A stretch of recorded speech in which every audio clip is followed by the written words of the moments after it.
list of students, almost 50 students. Wala sa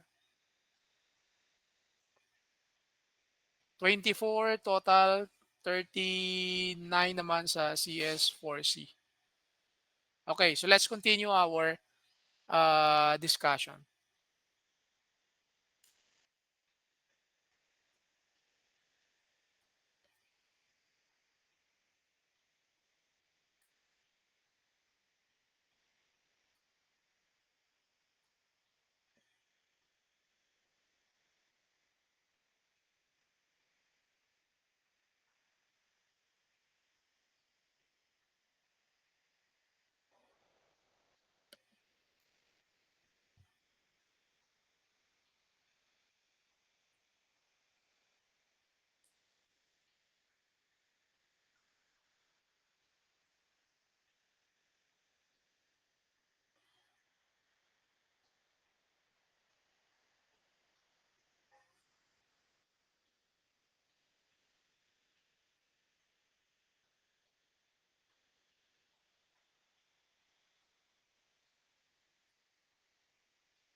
Okay, so let's have the continuation in the form of a text format. So AI, no, we're talking about AI, artificial intelligence. Yeah, it's trying to mimic the human capability, no, human-like capability. So the one who built the artificial intelligence, no, any group capable of building the artificial intelligence, they're trying to at least make the machine act like a human, no? So acting humanly. So the Turing test approach, like for example, proposed by Alan Turing, that was 1950, was designed to provide satisfactory operational definitions of uh, intelligence. Computer passes the test if a human interrogator, after posing some written questions, cannot tell whether the written responses come from a person or from a computer. So if that happened, then the developed machine or the developed artificial intelligence, uh, meaning meets the standard requirements of acting almost like a human. But until now, there is no such 100% successfully developed machine which act like a human. Wala pang ganun. They are still under the process. So meaning to say, uh, so far the trending is the narrow AI. So almost any artificial intelligence nowadays that successfully being launched, whether or not for the business or for the academic use or any other use, all of those artificial intelligent successfully launched nowadays are still under the narrow AI. So when we say narrow AI, they are having a limited functionalities. Like for example, artificial intelligence is capable only of answering particular questions. Even the artificial intelligence nowadays, no, intelligent nowadays that we are using, no, like some other AI launch online, no, without mentioning the brand. There are already a lot of artificial intelligence nowadays, but they are only capable of doing particular tasks. Not all the tasks is they are capable of doing. So meaning they are still belongs to a narrow AI, which is particular AI is designed to perform what is being instructed. So hindi talaga same as human. So any task that can be done by the human, however limited with human capabilities. Ang hindi naman nakukuha ni AI, they can perform faster. However, they can only perform the task which is designed for them to do the task. So wala pa talagang human-like capabilities, 100% human-like capabilities being integrated with a machine. Now, maybe in the future, pero we do not know until when the study being conducted to to have that successful integrations of human-like intelligence in an artificial intelligence. So another, they are aiming also for automated reasoning. No, although we have already some machine learning to adapt the new circumstances and to detect and extrapolate the pattern, but that is still guided by the human nowadays. Machine learning, but still needs instructions coming from the human. So there's no such one instructions, then let the machine run throughout the until the lifespan of that particular machine ends. There's no such uh, inventions, no, nowadays reach that far, so far, no, wala pang ganun talaga. uh, so computer vision, robotics, meron na tayo. There are, these are the six disciplines composed most of an AI. Una-una, thinking humanly. We're trying to provide the machine to think almost same as a human through introspections, trying to catch our own thoughts as they go by through psychological rather experiments, observing a person in action, and through brain imaging, observing the brain in action. Thinking rational or acting rationally, rational agent approach. An agent is just something that acts. Agent comes from the Latin gere to do or to act. Foundations of artificial intelligence. First, philosophy, no, can perform rules by use to draw valid conclusions. How does the mind arise from physical brain? Where does knowledge come from? And then how does knowledge lead to action? So these are the foundations that needs to be addressed if we are dealing with artificial intelligence. So actually, this material only shows the more on theoretical and textual form. So what is very important is the materials included in the PowerPoint format. Okay? Ito.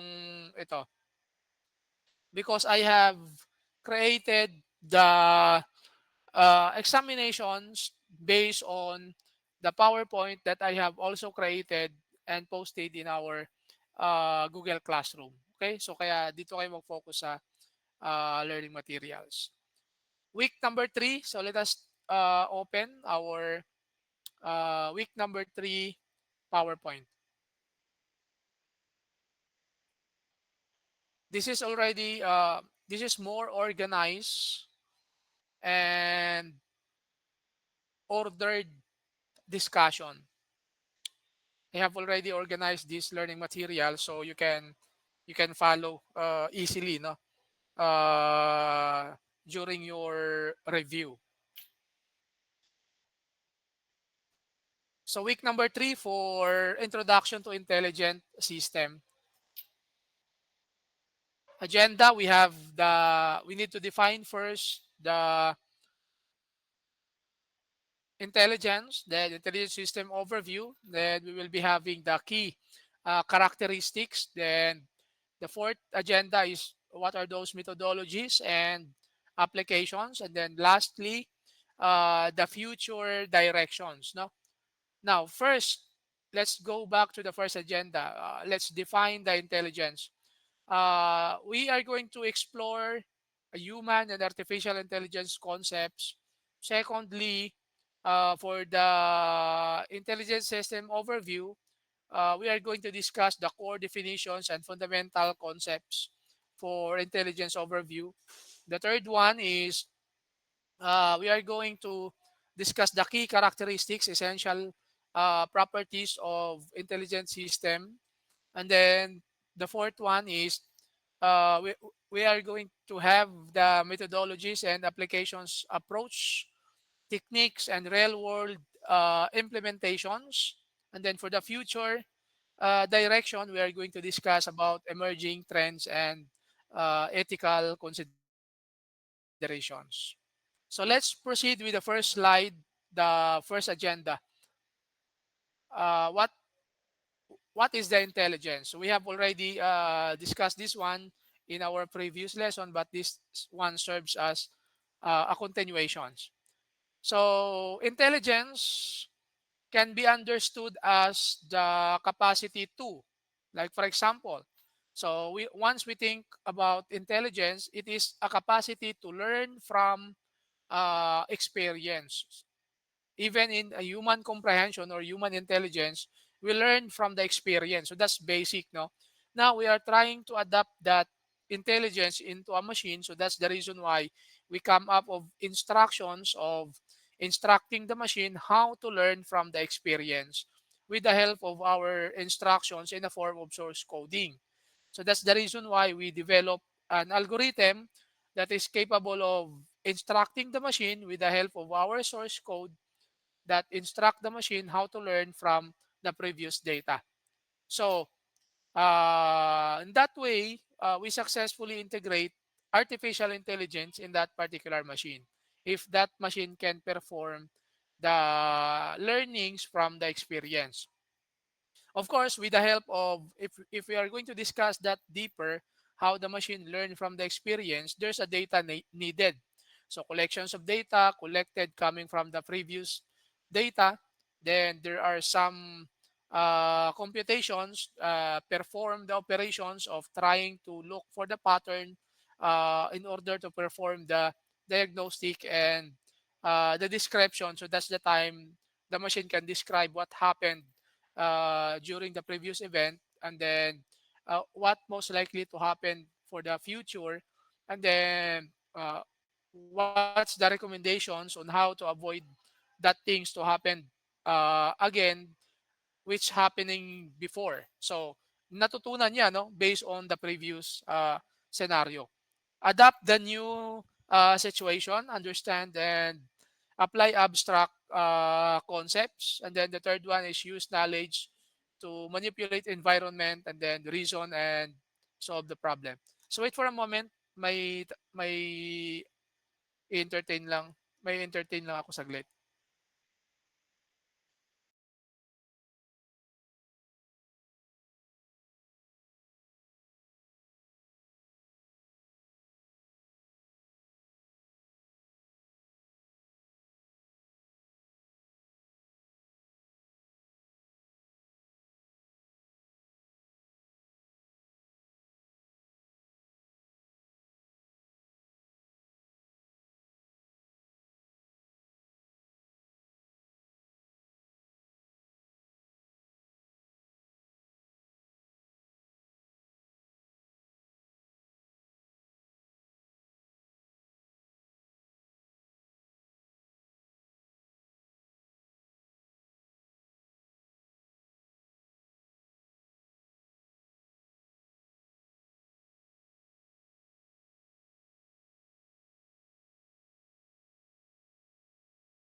Okay, so sorry for the interruption. Saan tayo? Nag-last? Eto, nawawala tuloy tayo sa discussion. May mga sumisingit kasi na ano, mga concern, no? Mga concern na hindi na dapat ginawa nila during weekdays. Sumasabay pa sila weekend. So dito tayo, slide number 3. Are we done with this one? Nawala tuloy ako. Saan ako nagbibigay ng example kanina? I'm done with this second line, adapt simulation. Where did we end in our discussion, class? Saan ako na-stop dito kanina? Anyone?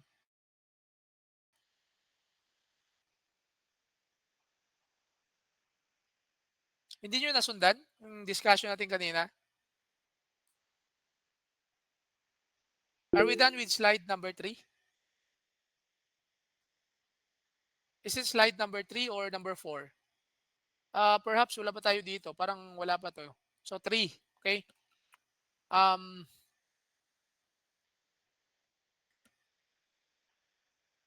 learn from experience, I guess. Parang yan yata. Parang yan yung na-recall ko. No? Learn from experience. So we are trying to integrate the human-like intelligence capable of trying to recall what happened previously and then trying to decide whether or not uh, to select the first option of action, whether or not that option offers the same scenario, almost the same as what happened before. So kapag what happened before is in a negative form, then the algorithm will try to decide and give prescription not to do the same actions because what happened before results into negative outcomes. Then you will be given, no, the algorithm will give prescriptions to select the second option to avoid the previous event to happen again. So that's what we call learning from the experience. So that is another behavior of artificial intelligence uh, being copied from the human capabilities of learning from the past. Diba? So if that happened in your development, meaning you have already integrated an artificial intelligence in your system or in your application. Adapt to new situations. Of course, this can be made possible if you are your artificial intelligence or agent capable of adapting the environment. But of course, there are several requirements in order for your agent to perform such tasks. You cannot just simply create a robot that will automatically adapt the environment. There are several requirements. One of those are those sensors, no, in order for your agent. When we say agent, yun yung robot nyo capable of adapting the environment. So how noise the environment, the the current situation of the environment, the weather of the environment, the humidity of the environment. But honestly, so far there's no such one single robot capable of doing all of those capabilities. Wala pang ganun. So usually may mga nagawa lang na mga devices that is uh, capable of recognizing or analyzing the environment humidity or even trying to collect the carbon dioxide currently, no, in the current area. Pero there's no such device nowadays that having all of those capabilities in one single device. Parang nag-iiba-iba pa lang, no? Like for example, project na ito capable of tracking the weather, capable of measuring the humidity of a particular area, and then collect the data, send to the cloud for the analysis purposes. So, yan, another intelligence that can be integrated also in your artificial intelligence project. Capable also of understanding, no, or understand and apply abstract concept, knowledge to manipulate the environment, reason, and solve the problems.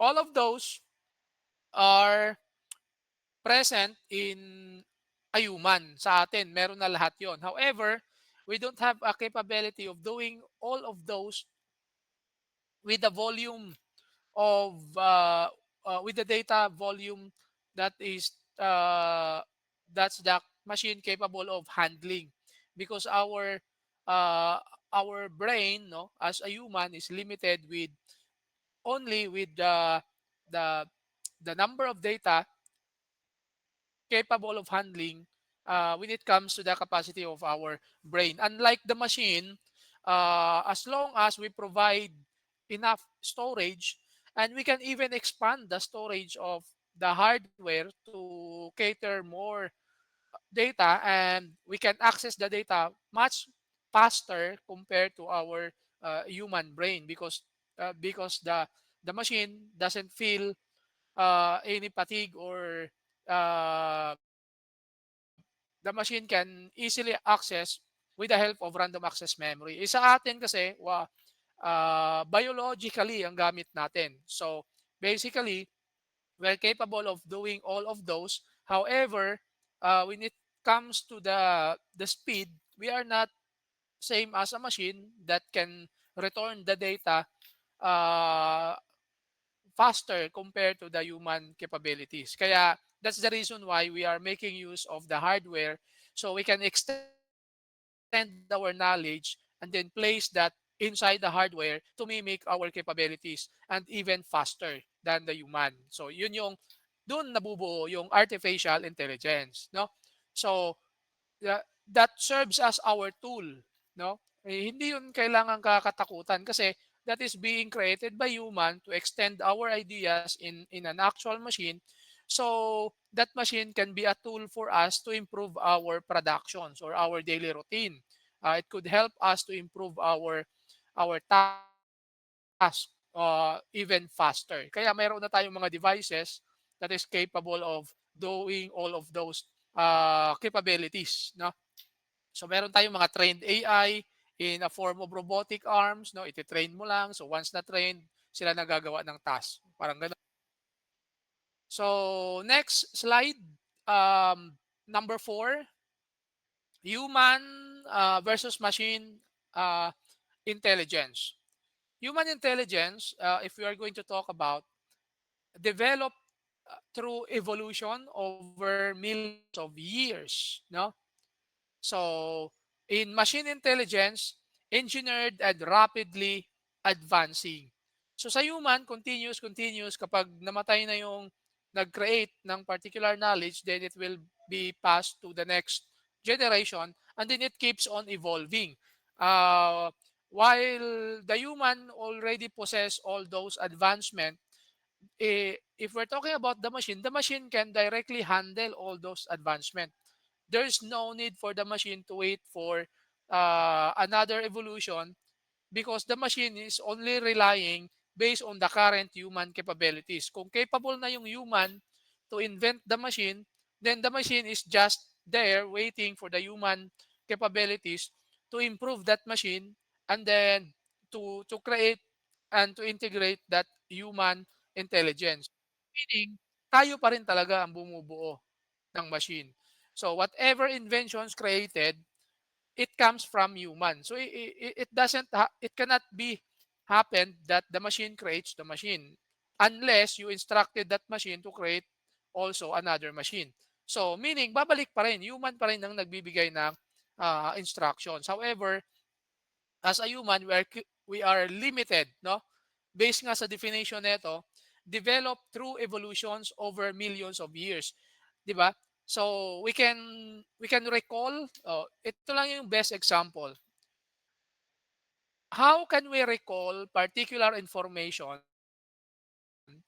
if we haven't fully understood, or if we haven't fully remembered the like for example, textual. Pag di mo memorize yan, we cannot remember, no? Like for example, we are given you are given a paragraph, a one page of paragraph given to a human. Within 1 or 2 seconds, can you recall all those informations inside uh, that bond paper, written on the bond paper or printed on that bond paper? If the bond paper handed you after after 1 minute, can you recall all of that? But if you are going to place that information in the machine with just simple action of retrieving the data, the machine can right away give you all the data that you have submitted. So that's the difference, no? So meaning in human we're capable of doing, however, when it comes to speed, much uh there's a difference, big difference when it comes to the speed if we are going to compare a human intelligence and the machine intelligence. However, the machine intelligence also being created based on a human intelligence. Galing pa rin sa atin. So it just so happened that we use the machine to extend our capabilities. Ginamit natin siyang tool para ma-expand yung kakayahan natin. You follow? To speed up the process. Another one, human intelligence highly adaptable across domains. So, pagdating naman sa machine intelligence, often specialized and domain specific. So that's the reason why we are having we are having different artificial intelligence nowadays, no, capable of doing like this task. Then the other artificial intelligence also is capable of doing this particular task. So walang context, no, across domains, same as human. Tayo, across domains, kaya na nating magawa. But in machine, there's no such across domains kasi hindi naman sila pinanganak that they are capable of trying to think rationally, no, or trying to think humanly, like na from the day that you are born, throughout the days and years, nagde-develop yung skills natin. Machine, nagde-develop, pero human ang gumagawa ng development in order for that machine to act accordingly. So, hindi pa rin makukuha ng machine yung highly adaptable across domains. Human lang ang capable to do that. Did you follow? So, excellent at contextual understanding. Then, the machine is, ito yung katapat, superior in computational power. So, yun yung advantage ni machine. However, in human, we are excellent. So, yung contextual understanding, meaning to say, we are the one who contextualize the one that we are trying to comprehend, the one that we are trying to understand, or the things that we are trying to comprehend, the things that we are trying to understand, the scenario, the situation that we are trying to understand.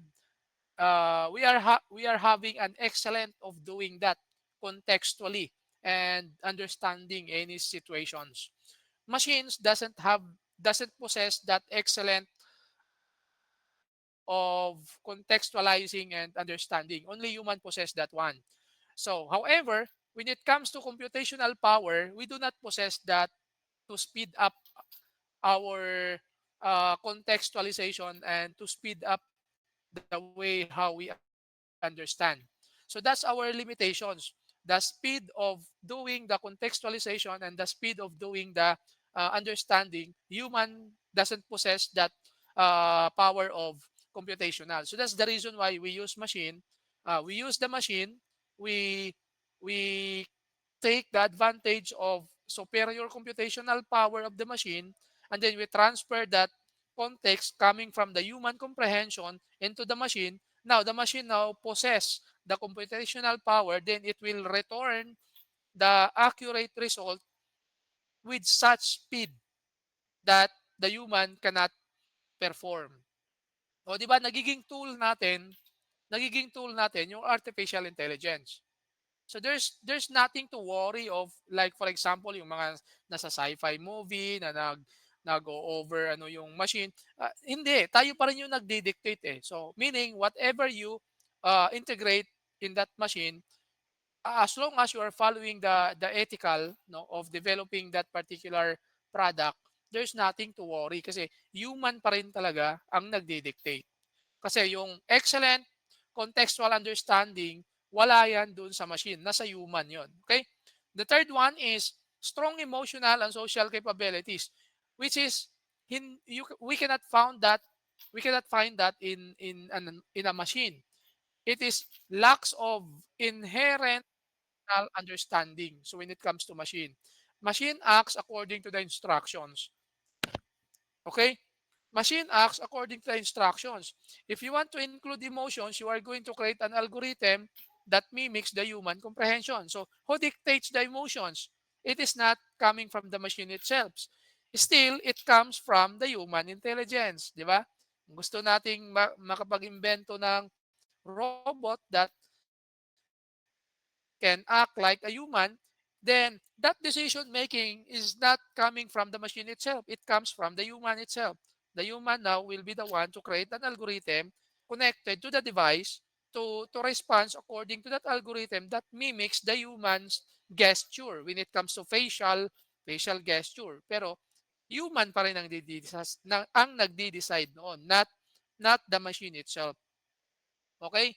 So another one, intuitive and creative problem solving. In machine, if we are going to compare, excels at patterns recognition and data processing. So there's a need for the machine to to recognize the pattern before the machine can fully describe and give prescriptions. There's a need for the machine to process. However, when it comes to computational power, uh, there's no question that machine is ahead, no, far away compared to the human capabilities. Ahead ang machine doon. So that's the reason why we are using the machine's capability to speed up our production or our daily routine. Production kung sa industry, daily routine, daily transactions for the daily transactions provided, no, or service provided by the institution man yan or industry man yan, company man yan, no, or a group. Slide number 5, what is an intelligent system?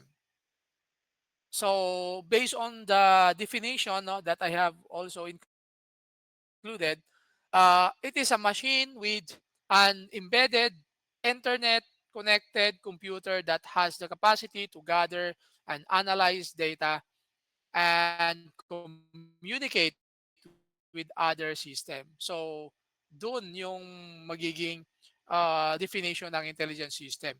Modern intelligent system incorporate first, there is a need to use the sensors. Meron na tayong mga ginagamit na sensors for environmental perception. So how your agent na ang tawag ninyo if you are going to develop device capable of environmental or detecting environmental perceptions.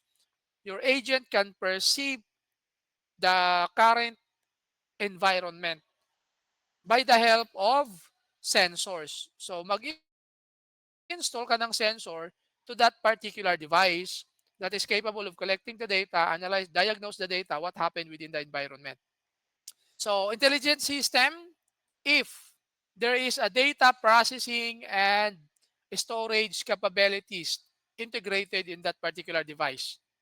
So we can consider that intelligent system if the system capable of processing the data, if the system is capable of storing the data. So that's the only time that we can call it the project that you develop is under the intelligent system. Another one, another considerations that we can say that the system that you are developing is an intelligent system, a form of intelligent system, once the system is capable of decision making, algorithms, and inference engines present in that particular system. Capable of communications when it comes to the interface, no, communications, And then actuators for taking actions in the physical world.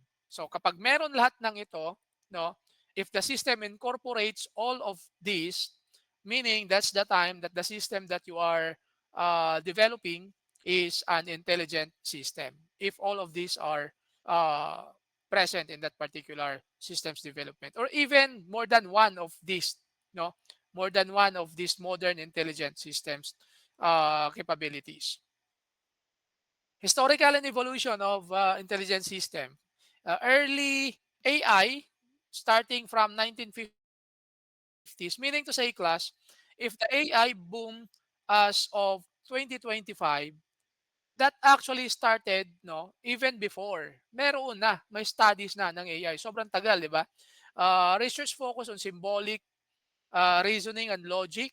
The field was born at Dartmouth Conference. That was 1956, introducing the concepts like the Turing test. So that's the first evolution. The second evolution, 1970s.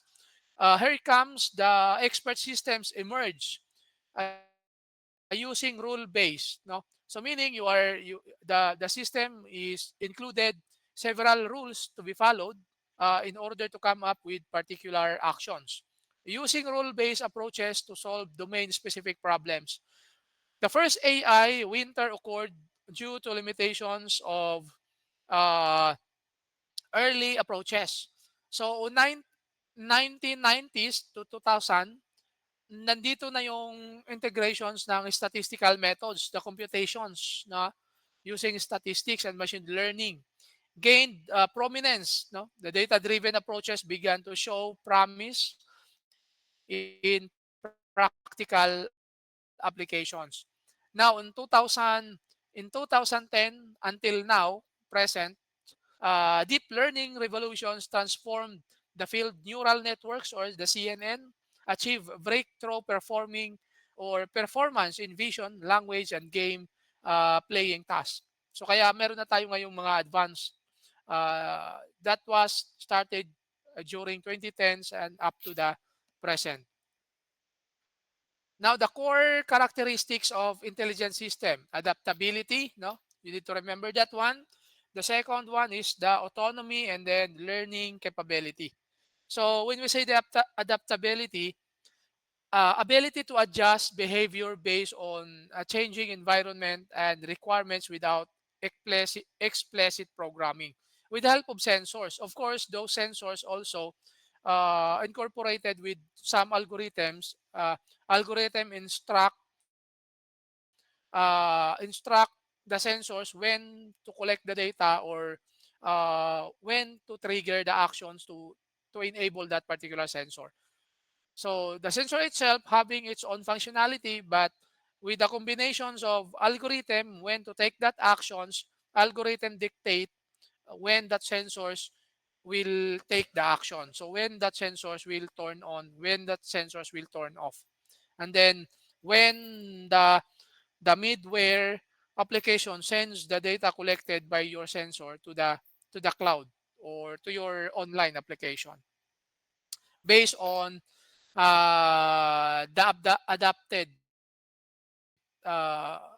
based on the adapted with the help of the sensor. So first is that adaptability.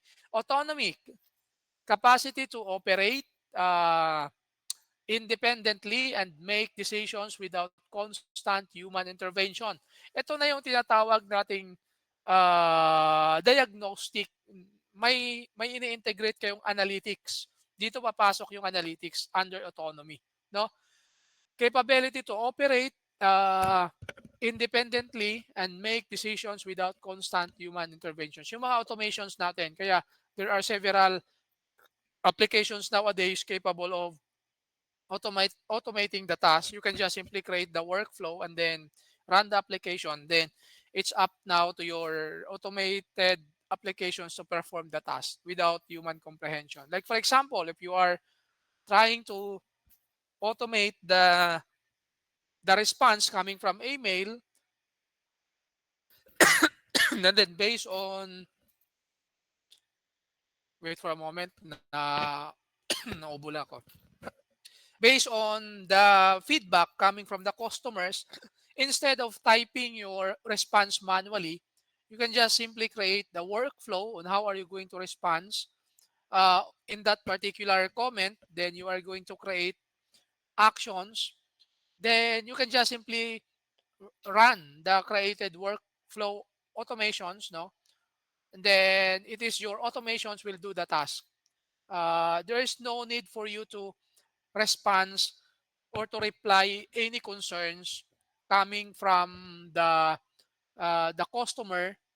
Send the feedback to your email and then open it individual email and then respond it manually. So it is your automations will do the response based on what you have instructed. Okay? So that is under autonomy. And you can also integrate that in your application. You can also do the what we call it analytics. Diagnose first the data, and then after diagnosing the data, describe the data, what happened, what's in that data, and then try to predict what most likely to happen, and then you can now give prescriptions or what to do and what not to do. So yan yun under autonomy. And then learning capabilities. The next one, saan na tayo?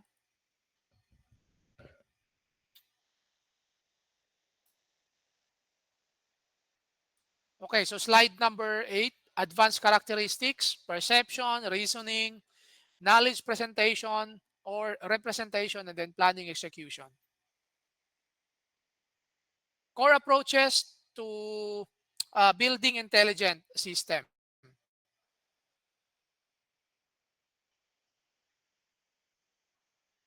Intelligent system employ various methodologies, no? Different methodologies, each with strength and limitations.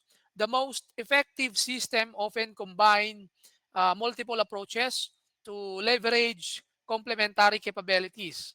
In the following slides, we are going to explore the methodologies in greater details. No?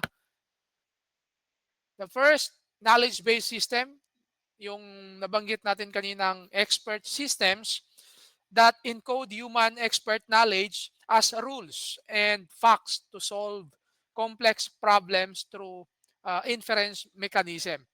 Ang component dyan, knowledge base, uh, inference engine, user interface, and then application. So under knowledge base, it contains the domain-specific facts and rules. Under inference engine, it applies logical rules to the knowledge base.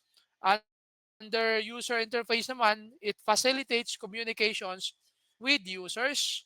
Of course, the human and computer interaction that is under the user interface. And then the application component of knowledge-based system is medication, like for example, diagnosis, financial planning, and then regulatory compliance. That can be also under the knowledge-based system. Machine learning approaches still under the artificial intelligence. So why we have included machine learning in artificial intelligence? Because the machine learning requires data, and then those data needs to be it's either in a supervised form or unsupervised form or either in reinforcement learning form. So artificial intelligence capable also of doing those and returning the output with the help of machine learning. Like for example, if you are going to create an artificial intelligence in in a robotics form, how can you make that robot learn from the previous actions? Like for example, if you are going to place that robot on the table and then let the robot run, and then it will keep on walking to the edge of the table, then that robot suddenly falls, because there's no more space where the robot can walk. So nahuhulog siya after reaching the edge of the table. Then, how can you instruct the robot on the next time you place that robot with the same direction, and then you turn on the power and the robot will keep on walking with the same direction as what that robot uh, also take from the previous event. Yun din yung same direction ang tinitake niya. And then the robot will reach the same edge of that particular table, yung pinaka-edge ng table na yun, na-reach niya, same edge, where during that time, uh, the serves as the cost why that robot failed on the ground. So wala kasing machine learning kaya nahuhulog pa rin siya ng paulit-ulit. So here comes the machine learning approach that can be integrated to your robot to make your robot possess the artificial intelligence. So meaning to say, magkakaroon siya ng knowledge artificially with the help of machine learning. So how this machine learning? There are three different approach. Pwede mong gamitin yung supervised learning, pwede mong gamitin yung unsupervised learning, pwede mo rin gamitin yung reinforcement learning.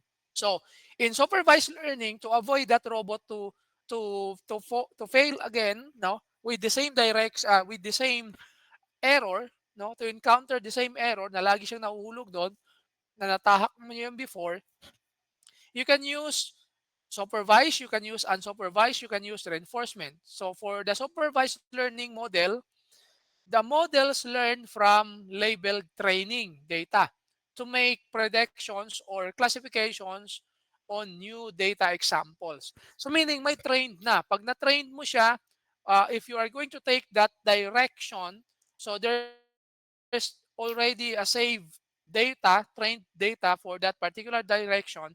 Once the robot take that the same direction, it will try to match coming from the trained data in the database.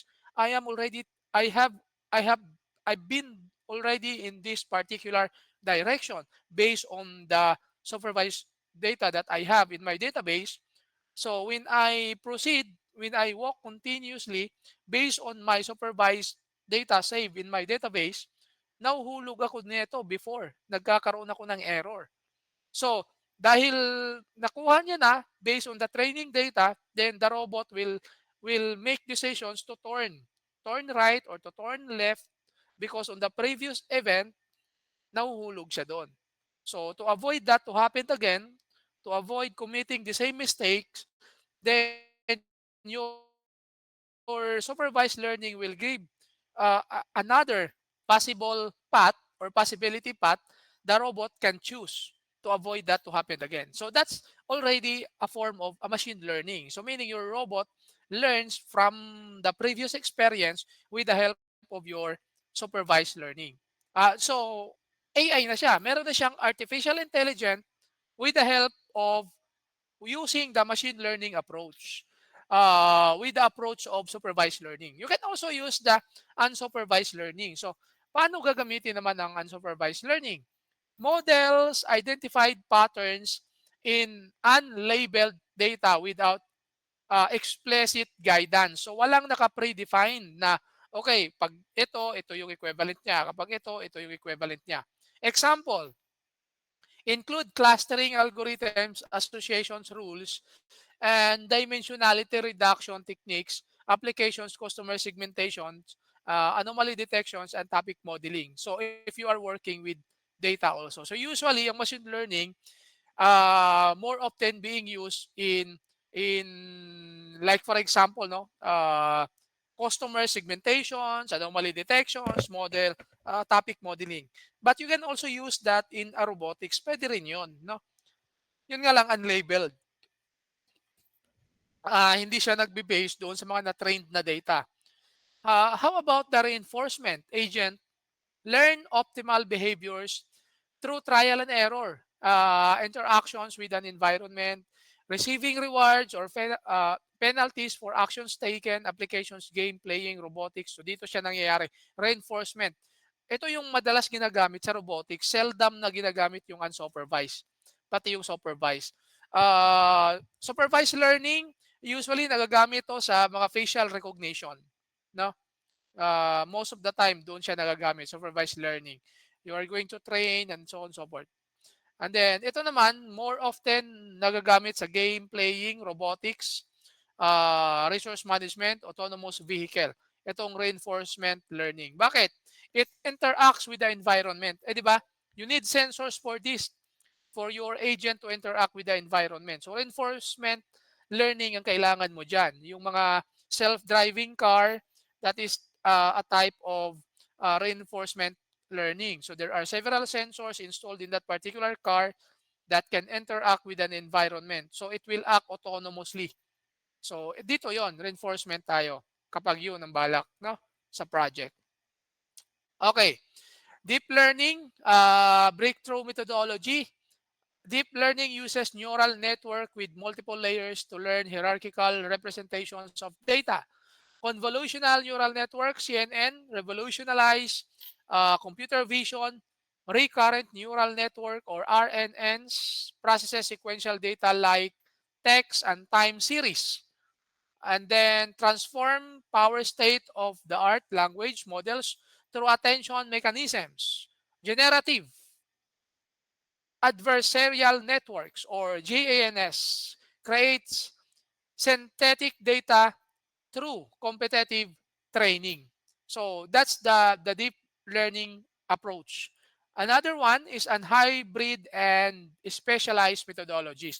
Meron tayo dito mga tinatawag na fuzzy logic. Let me change first the color so it we can make it more readable. Ayan. First one, we have the fuzzy logic.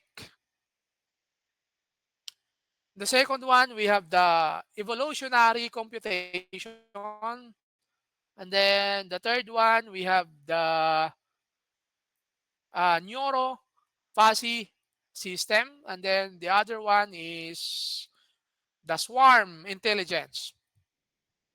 Now, the second to the last, no, real world application of intelligence system. Saan siya madalas na-apply, no? Usually it is being used for the healthcare, used for the finance, used for manufacturing, and used for transportation.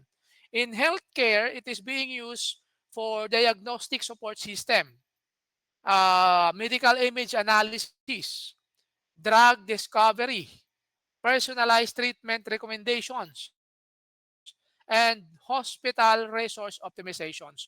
So if you are, like for example, no, uh, actually you are done already with your, uh, di ba fourth year ito? So your thesis will be 4C. Thesis 2 ba kayo ngayon? Thesis 1? Fourth year? Thesis 2. O nga pala, thesis 2 na nga pala kayo. So for those who are working with or dealing with artificial intelligence, ito, no, magkakaroon kayo ng idea ng applications of your working with healthcare, finance, manufacturing, and transportation. So kung healthcare yan, ito yon, diagnose support system, medical image analysis, drug discovery. You are going to work with algorithms, how you diagnose, how you diagnose, how you do the medical imaging analysis, no? Include nyo doon sa mathematical formula ng algorithms niyo. Kukunin nyo yung mga mathematical models, mathematical computations, algorithm flowchart on how are you going to deal with those when it comes to healthcare, so financial, and so on and so forth. So the last slide, future direction and challenges. Ito yung mga emerging trends, no? Ito yung mga future. Explainable AI, developing system that can explain their reason, di ba? Kasi usually ngayon, diagnostic, describe, and then magpipredict na lang, no? And then prescribe. Pero AI cannot perform a human-like reasoning. Wala pa sila doon. So this is the future. And then edge AI, deploying intelligent system on edge devices. AI human collaborations, creating effective partnership between human and AI. Multimodal system, integrating multi types of data and sensing. So in short, you can just simply read no the remaining data included in our PowerPoint. I have already posted that one in our Google Classroom as part of our week number 3, Introduction to Intelligent System. Perhaps by next meeting, I'll gonna create quiz no related to siguro related to week number 2, Introduction to Artificial Intelligence. Okay? So as early as today for the remaining time, you may use our remaining time to review. So by next week, you will be having quiz related to PowerPoint week number 2. Okay? So dito lang kayo magre-rely sa PowerPoint week number 2. So use our remaining time to review that PowerPoint week number 2. And we will be having our quiz by next meeting for week number 2 PowerPoint. Okay. So for that, I have tracked already your attendance, and you may now turn on your camera so we can have our picture taking.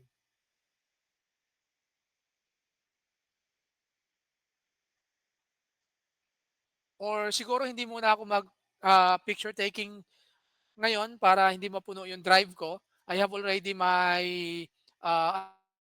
attendance tracker here, so you have already your attendance. Okay, so it will serve already your today's attendance counted. Okay, so thank you for joining. Have a nice day. See you next week, and God bless us all, class. Thank you, sir.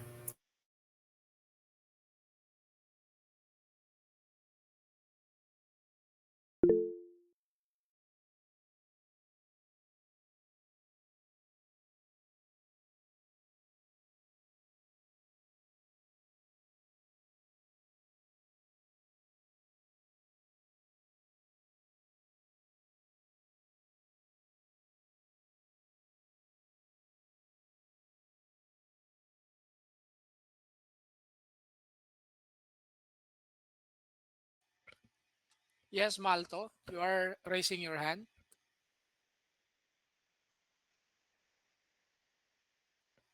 Malto, you are raising your hand. Do you have any concern? Do you have any concern?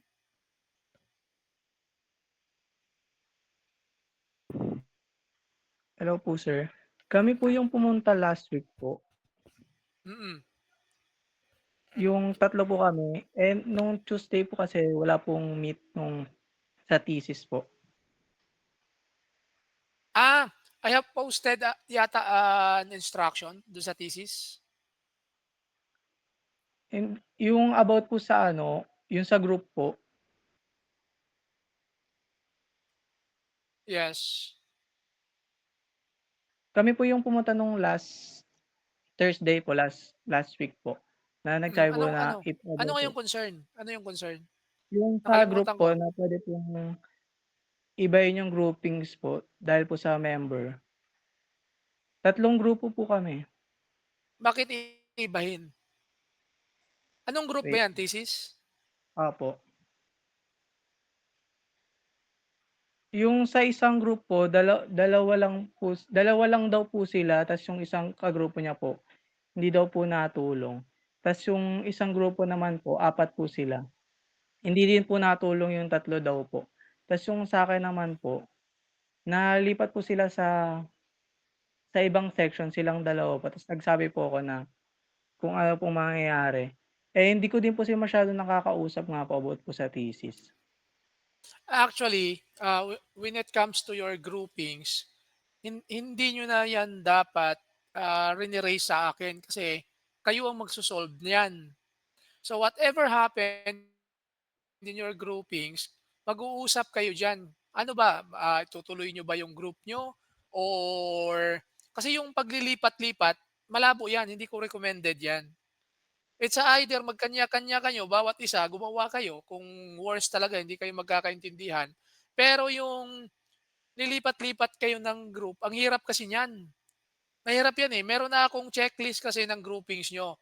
So, 'pag nagge-grade tayo diyan, mahihirapan akong i-recall 'yan isa-isa sa dami ninyo. Eh, may advisory pa ako ng IT, ang dami din ng groupings doon na kailangan naming i-monitor. So, malabo 'yan. Baka baka mamaya malagyan pa 'yan ng UW kasi walang walang presentation, tapos walang group. So, dapat kapag nagkagrupo kayo, mag-uusap talaga kayo. Pipilitin niyo talagang magkakaintindihan kayo. Dahil kapag hindi, babalik din sa inyo 'yan, eh.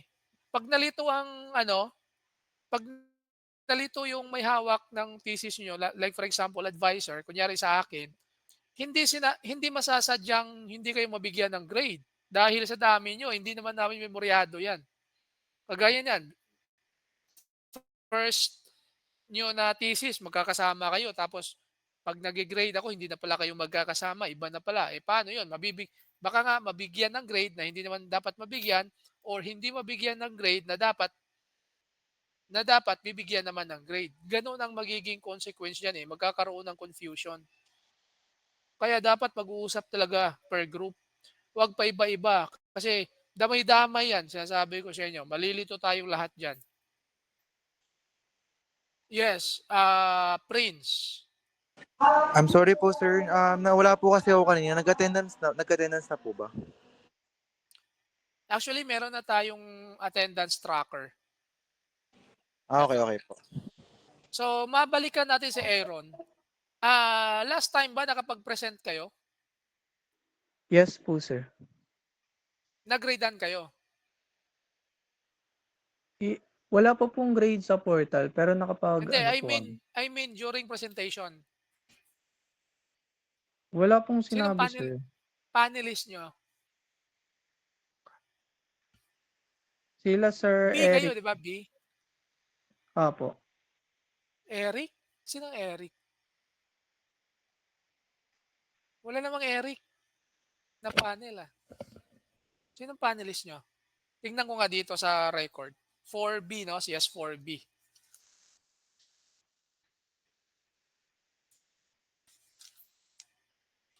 3B, so 3B kayo last time, tama? So, pang-ilang ano kayo nun? Pang-ilang sinong group leader niyo? Si si Mapan si Kent po, si Mapanaw po. Mapanaw,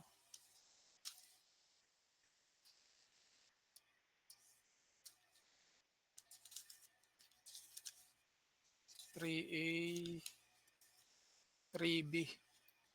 Anong ano kayo, anong araw kayo nun? Hindi ko po tanda, Online ba? sir. Online ba kayo Opo, nag-ano? online po. So walang papel.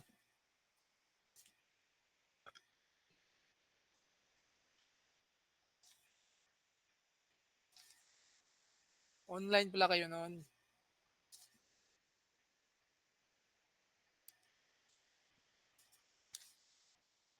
Ito si S3B.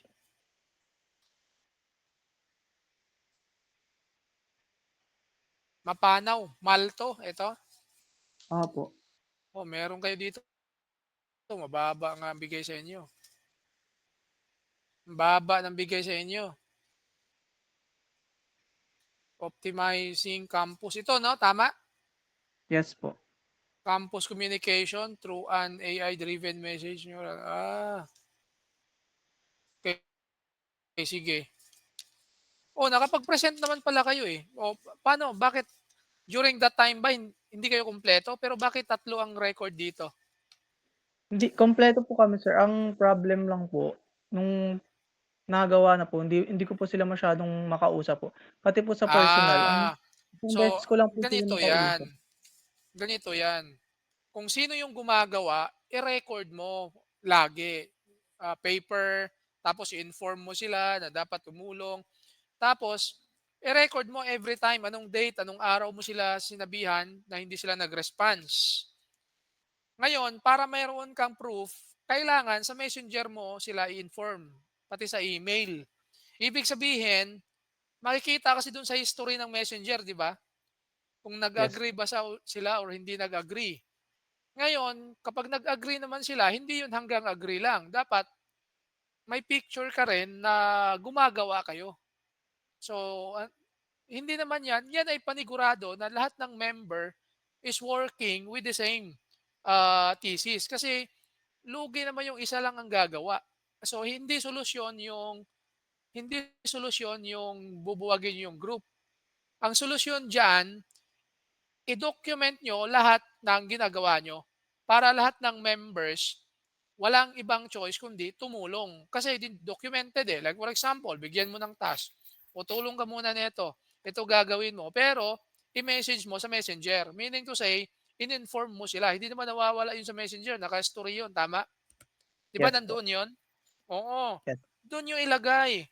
Kapag kayo yung nagiging active sa group at napansin yung hindi masyadong gumagawa yung mga kasama nyo, ay nako, sinasabi ko sa inyo, baka babagsak na kayo. Ngayong finals kasi, pwede na kayong ibagsak sa finals pag di kayo nag-perform.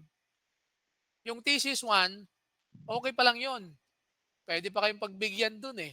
Kasi nga, proposal pa lang yon.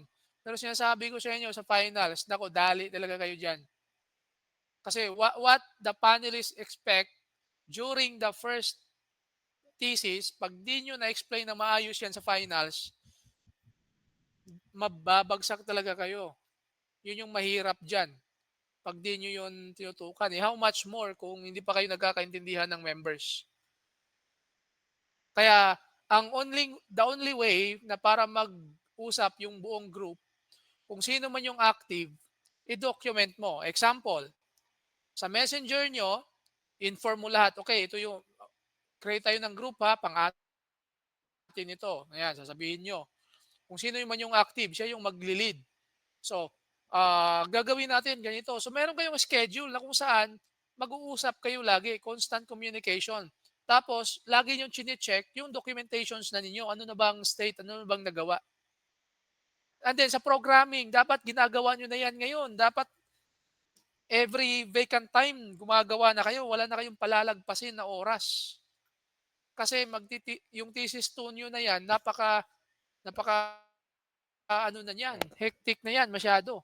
Pag nag-schedule na tayo ng final defense, wala nang atrasan yun. Pag sumablay kayo sa final defense, nako, sa pool. Hindi kayo mapasama sa graduation. Kaya nga ngayon, yung thesis 1 ninyo, hindi ko muna in-encode eh. Hindi ko muna in-encode kasi tinignan ko muna kung kasi di ba nagpapa-upload ako ng document. Titignan ko muna kung ano yung magiging flow, kung tutuloy-tuloy ba talaga siya doon sa una niyong pinropose.